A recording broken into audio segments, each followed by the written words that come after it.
అమ్మ నమస్కారం అమ్మ. నమస్కారం అమ్మా. అమ్మ మనం ప్రతిసారి వచ్చినప్పుడల్లా ఒక హిస్టారికల్గా పురాణాలు మనం మాట్లాడుతూ ఉంటాం. అయితే అవుట్ ఆఫ్ ది బాక్స్ నేనేం మాట్లాడాలనుకున్నానంటే రీసెంట్గా చాలా ఇన్సిడెంట్స్ జరుగుతున్నాయి. ఆత్మహత్యలు అవ్వచ్చు, హత్యలు అవ్వచ్చు, చాలా మెంటల్ స్ట్రెస్, అసలు ఎవరు ఎలా చేస్తున్నారో కూడా తెలియకుండా రోజు ఓపెన్ చేస్తే ఒక ఆ, ఒకటి ఇన్సిడెంట్, ఒక క్రైమ్ న్యూస్ అనుకోవచ్చు. ఆత్మహత్య ఎందుకు, చిన్న చిన్న ఇన్సిడెంట్స్, తీరా చూస్తే ఏమీ లేదు, చిన్న చిన్న ఇన్సిడెంట్స్. అంటే ఒకప్పటికి ఇప్పటికీ లైఫ్ స్టైల్ మారిపోయింది. అలాగే మనిషిలో మనసు, వాళ్ళ తత్వాలు మారిపోయినాయి. అంటే ఒక విద్యావేత్తగా ఇలాంటి ఇన్సిడెంట్స్ చూస్తుంటే మీకేమనిపిస్తుంది? అవసరాలు మారిపోయినాయి.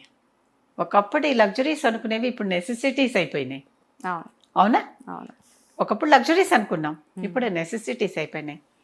ఒకప్పుడు వీధికంతా ఒక ఫోన్ ఉంటే అక్కడికి వెళ్ళి మాట్లాడుకునేవాళ్ళు. ఇప్పుడు ఒక మనిషికే 4-5 ఫోన్లు ఉంటున్నాయి. అవునా? ఎప్పుడు వారి ఏ స్థితిలో అయినా ఉండనండి, వాళ్ళ స్టేటస్ ఏదైనా కానివ్వండి సమాజంలో, ఎట్లాంటి వారికి కూడా ఉంటున్నాయి. కనుక అవసరాలు మారిపోయినాయి.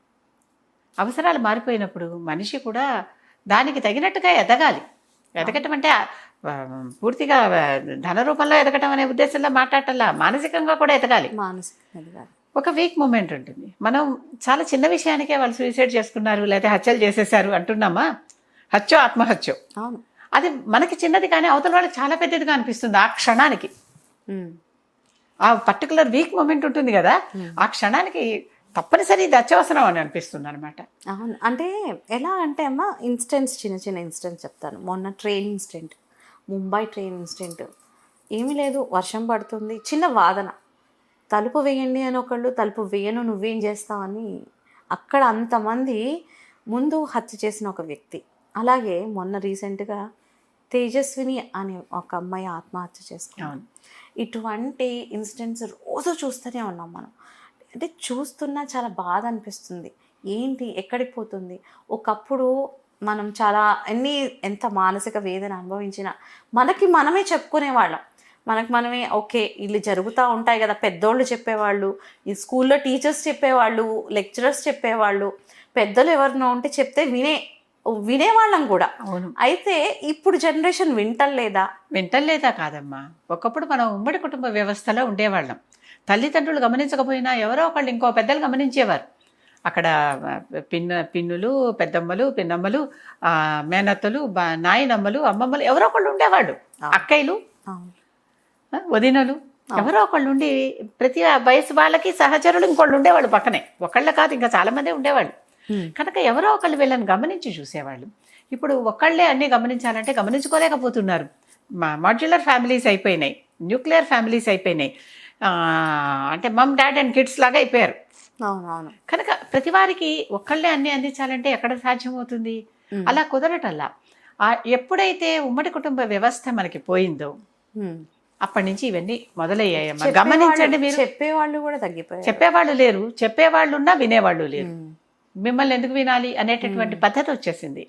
ఇంకొకటి, ఇవన్నీ కూడా గురువులు చెప్పేవారు అన్నావు కదా, ఇప్పుడు గురువులు గురువు అని ఇద్దరు కలిసి భుజం మీద చేతులు వేసుకుని సినిమాకి వెళ్ళటమో, పబ్కి వెళ్ళటమో, క్లబ్కి వెళ్ళటమో జరుగుతూనే ఉందా?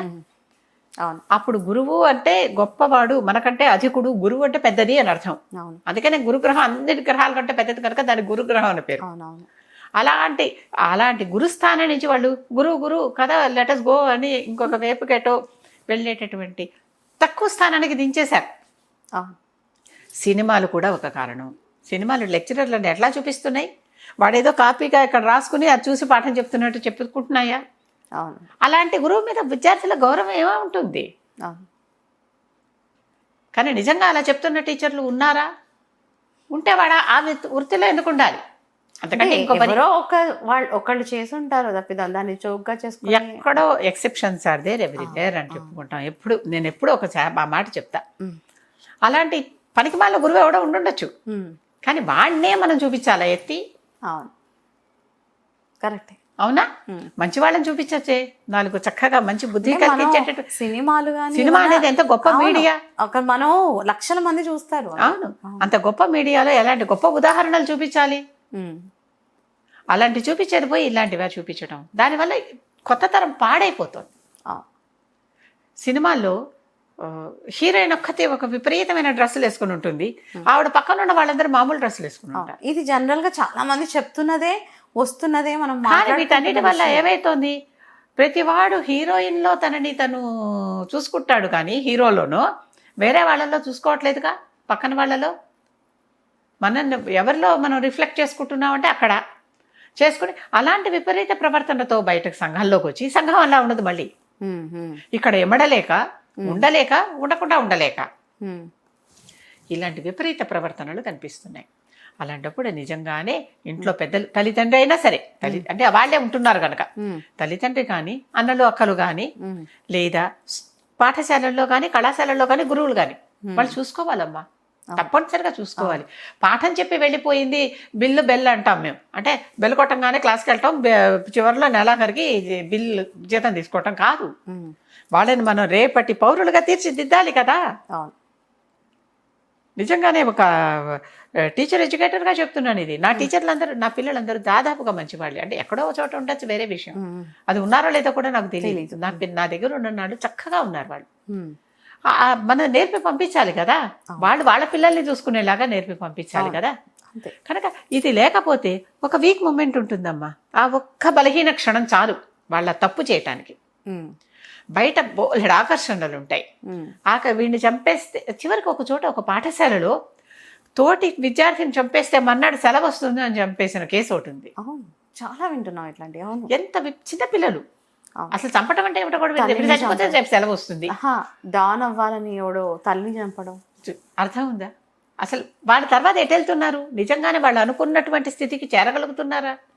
రెండో రోజు పట్టుబడిపోయి మళ్ళీ జైలు శిక్షలు ఇవన్నీ జరుగుతూనే ఉన్నాయి కదా. ఆ రెండో రోజు దాకా పోకుండా మొదటి రోజే వాళ్ళని గమనించి ఆపగలిగితే ఇవి నివారింపబడతాయి.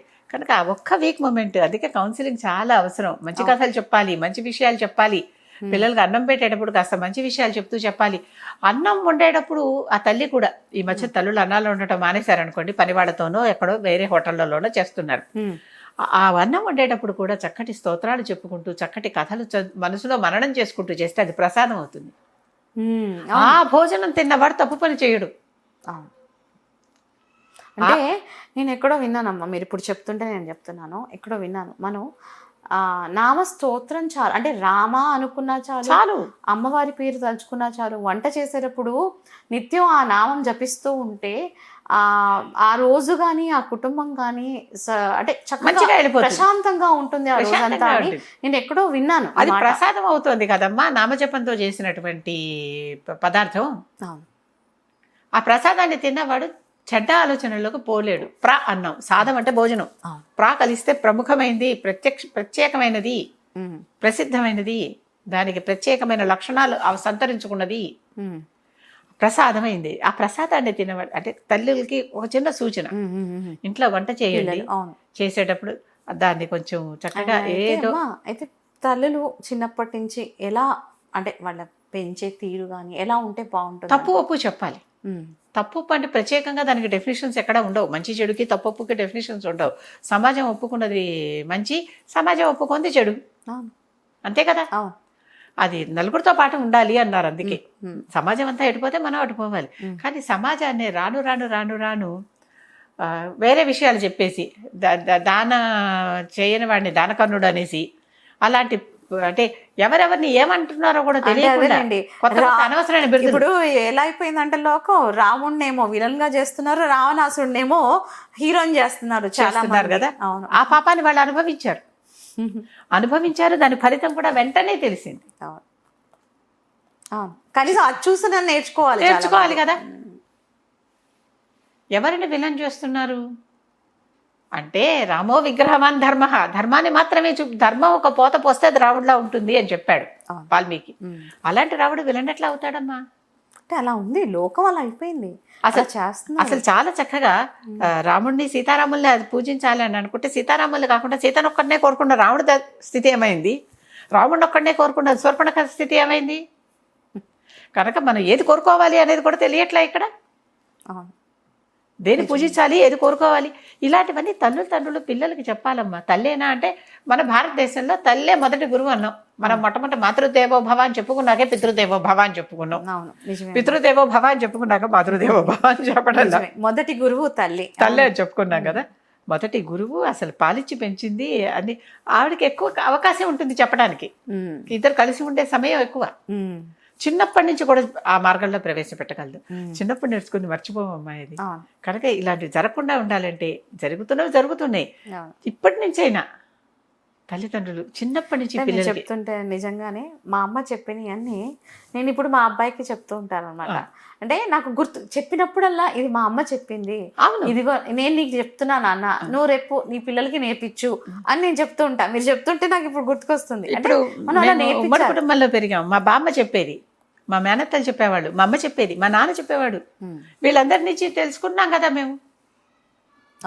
తెలుసుకుని మా పిల్లలకి ధర్మం తప్పకూడదు, ధర్మం ఇది అనేది. ధర్మం ఎప్పుడు కూడా మారదమ్మా. తప్పులు మంచి చెడులు మారతాయి కానీ ధర్మం మారదు. ధర్మం ఒక్కటే, అది మారదే ప్రసక్తే లేదు. ఆ ధర్మం అంటే ఏమిటో చెప్పితే పిల్లలు బాగుపడతారు, రాబోయే జనరేషన్స్ మంచిగా నిలుస్తాయి. మనది ధర్మభూమి అమ్మా, వేదభూమి, ధర్మభూమి. అదే బాధేస్తుందమ్మా అసలు. ఈ రోజు లెగిస్తే ఇలాంటి ఇన్సిడెంట్స్ చూస్తుంటే చాలా బాధగా ఉంది. పెంపకంలో తేడా ఎక్కడికి వెళ్తుంది. తల్లి సరిగా పెంచితే వాళ్ళు రాముడు అవుతారు, సరిగా పెంచకపోతే ఏ చార్లెస్ శోభరాజు అవుతారు. అంతే, అవునా? అంటే పిల్లలది తప్పని నేను అంటల్లా, పిల్లలది తప్పే, కానీ ఆ పెంపకంలో పెరిగారు కనుక వాళ్ళు అలా తయారయ్యారు. కనుక తల్లిదండ్రులు సరిగా పెంచితే గురువు కూడా కొంత బాధ్యత. ఎందుకంటే మనం ఏమంటున్నాం, మాతృదేవోభవ, పితృదేవోభవ, ఆచార్య దేవోభవ. ఈ ఆచార్యుడేవాడు గురువే కదా. ఈ ముగ్గురు కరెక్ట్ గా ఉంటే సరైనటువంటి ఎడ్యుకేషన్ పిల్లలకి ఇస్తే కరెక్ట్ అమ్మా. ఏది వాళ్ళకి అందించాలో అది ఇస్తే తప్పుదారి పట్టరమ్మా. ఇప్పుడు తప్పుదారి పట్టిన వారైనా ఇవన్నీ కాస్త నేర్చుకుంటే, తెలుసుకుంటే, ఆ ఒక్క క్షణం వీక్ మూమెంట్ లో హత్య చేయటమో ఉంది కదా, ఆ ఒక్క వీక్ మూమెంట్ లో వాళ్ళని కాసేపు ఆపగలిగితే అది నివారింపబడుతుంది. నేను సాక్షాత్తు నాకు కూడా నా విద్యార్థుల్ని ఇలాంటి వీక్ మూమెంట్లో ఉన్న వాళ్ళని చూసి ఆ ఒక్క క్షణంలో వాళ్ళని కాసేపు కబుర్లలో పెట్టి పక్కకి తీసుకొస్తే మారిపోయిన వాళ్ళని నేనే స్వయంగా చూశాను. అలా ఆ ఒక్క వాళ్ళలో బలహీన క్షణాన్ని కనిపెట్టి ఆ ఒక్క క్షణాన్ని వాళ్ళని దారి మళ్లించాలి. మళ్ళీ ఆ వీక్ మూమెంట్ రాదు. వాళ్ళకి ఆలోచించే ఎంతో కొంత విజ్ఞానం వాళ్ళకి ఉంది, వివేకం ఉంది. ఆ వివేకం వల్ల ఇప్పుడు ఆలోచించుకునే సమయం వస్తుంది. ఆ ఒక్క క్షణం వివేకం కోల్పోయే చేస్తారు ఏం చేసినా. ఆ వివేకం కోల్పోయిన క్షణంలో కనుక మనం కాస్త వాళ్ళని చూసుకోగలిగితే ఆ ఒక్క క్షణం చాలు. అలాంటప్పుడు వారు కూడా వారికి కావలసినటువంటి హితులు ఎవరో ఉంటారుగా, స్నేహితులు, లేకపోతే పురోహితులు, తల్లిదండ్రులు, అన్నదమ్ములు, అక్క చెల్లెళ్ళు ఎవరో ఉంటారుగా, నమ్మిన వారు, గురువులు. వారికి ఒక ఫోన్ చేసిన ఆ సమయానికి ఎప్పుడు పక్కన వాళ్ళు ఉండలేకపోవచ్చు, ఆ కాసేపు సమయం కూడా చాలమ్మా. ఏదన్నా ఇలా చేయకూడని పని చేస్తున్నప్పుడు ఈ రోజుల్లో ఫోనులు చేతిలోనే ఉన్నాయిగా, ఒక్క క్షణం ఎవరితో అయినా ఫోన్ చేసి ఒక 2 మాటలు మాట్లాడండి. ఏదో ABCDF అని మాట్లాడండి చాలు. అంటే ఏం మాట్లాడతారనేది కాదు, ఆ క్షణం మళ్ళీపోతుంది. మళ్ళీ ఈ లోపల వాడు కాస్త ఆలోచించుకుంటాడు. అది నేను చెప్పింది. కరెక్టే అమ్మా. మీరు చెప్పిన పాయింట్స్ నిజంగా చాలా. ఇప్పుడు ఎంతోమంది ఇలాంటి పనులు చేస్తున్నారు. ఒక 10 మంది, ఒక 100 మందికి చేరిన ఇటువంటి ఆలోచన చేసుకున్న నిజంగా మనం చేసిన దానికి ఫలితం కూడా ఉంటుంది అని అనుకుంటున్నాను. చాలా చక్కటి మాటలు చెప్పారు. నిజంగా ధన్యవాదాలమ్మా.